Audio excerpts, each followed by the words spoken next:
Baada ya ukimya ambao ameweza kuonyesha msanii wa Bongo Flava, mwanadada ambaye anafahamika kwa jina la Zuchu kutokea katika WCB. Sasa ukimya huu hapa, kuna jambo ambalo ameamua kulifanya, lakini tunaamini kabisa kwamba ukimya ambao ameweza kuonyesha ni ukimya wa kiutu uzima.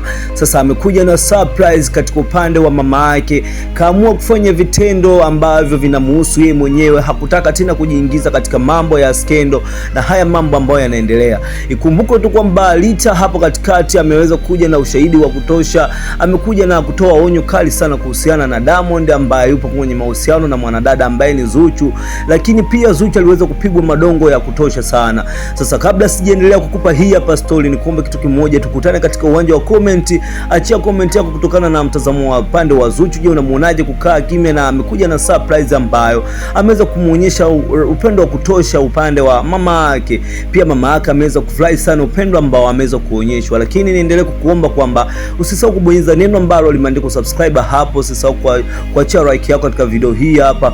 Sasa kati ya story ambayo imeweza kuteka headline na kitu ambacho kinaongelewa upande wa mwanadada huyu hapa ambaye ni msanii wa Bongo Flava kutokea pale WCB, Zuchu ameweza kumuonyesha surprise ya kutosha mama yake. Ameweza kumnunulia ndinga ya kwenda zaidi ambayo ni Prado, kwa maana Zuchu hajaongea chochote kutokana na hili sakata ambalo lilikuwa linaendelea upande wake, kutokana kwamba wameweza kumwataki kwa mambo tofauti, lakini mwanadada Zuchu amekuja kuonyesha action ya moja kwa moja.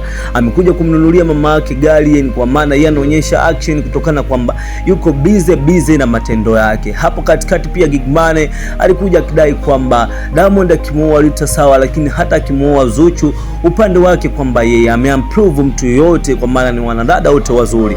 Lakini mwanadada ambaye ni Zuchu yeye kaamua kufocus na mambo yake. Mimi nampongeza sana. Hata hapo mwanzoni niliweza kukwambia kwamba huyu mwanadada ambaye ni Zuchu, niliwahi kukwambia kwamba ukimya ambao ameweza kuonyesha ni ukimya ni wa kiutu uzima, of course, kwamba Imini ameweza kuonyesha ukimya ambao akili ya ukomavu, yani hakutaka tena kujiingiza katika mambo ya skendo.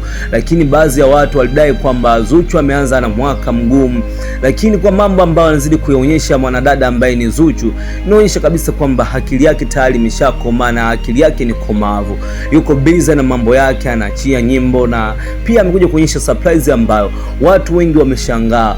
Walidai baadhi ya watu ama baadhi ya mashabiki walikuwa wanadhani kwamba angekuwa yuko keep busy sana kuendelea kujibizana na haya mambo ambayo yanaendelea katika social network, lakini imeonyesha kwamba huyu mwanadada yuko peke yake kabisa na hana time na mtu yoyote, lakini pia hajajibu mtu yoyote. Na pia tuweze kumuona Diamond naye hajajibu kitu chochote. Nadhani wanafanya mambo yao wenye binafsi, na nadhani ukishaingia katika kwenye industry ya Bongo Flava ama kwenye industry ya sanaa ya muziki kama huu hapa, unakuwa unakubaliana na mambo yote ambayo yanayokuja ama mambo ambayo yanayoendelea. Mimi nikuombe kitu kimoja, endelea kusalia katika channel yako pendwa, tukutane next video.